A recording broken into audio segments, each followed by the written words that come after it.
یولرنا یو شپږ میاشتنی ټریننګ په نظر کې لري په کابل کې 15 کسانو ته.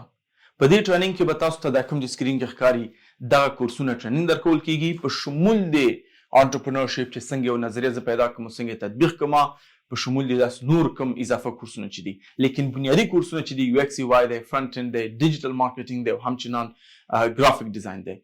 په دې ټریننګ کې به ان شاء الله موږ تاسو ته لیپټاپونه هم په تحفه کې درکو ترڅو تاسو وکولای شئ هغه لیپټاپ استفاده کړئ او نور زده کړه په کور کې وکوئ او په هغه لیپټاپ باندې کار وکوئ پیسې وګټئ.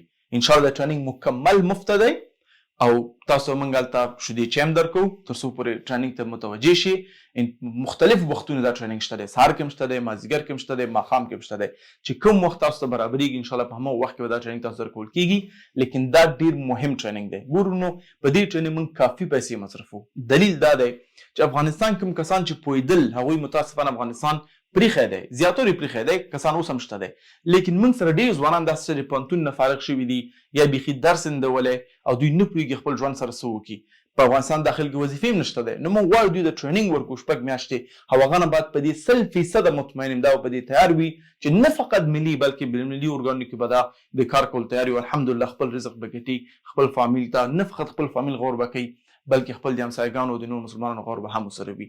نور نو خویندو موږ فقط محدود وخت لرو 15 مې پورې تاسو کولی شئ دې ټریننګ ثبت نام وکوئ او مخکې لاړ شئ.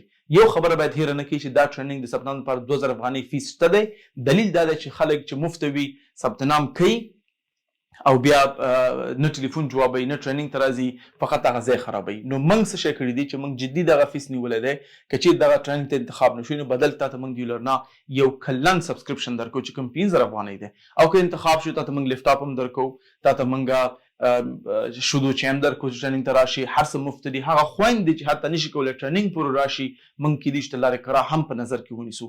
لیکن د هدف دا دی چې موږ غواړو ته په پښو ودرېږي، د خپل ژوند بدل کړي، خپل فامیل غور وکړي. لیکن موږ تا نه خواهش دا کوو چې ټریننګ ته اپلای وکړه، راشه او انشاءالله یو څه شی زده کړه. مطمئن یم دا ټریننګ ته مفید وي، ته باید پرې عمل وکړې. جزاک الله خیرا.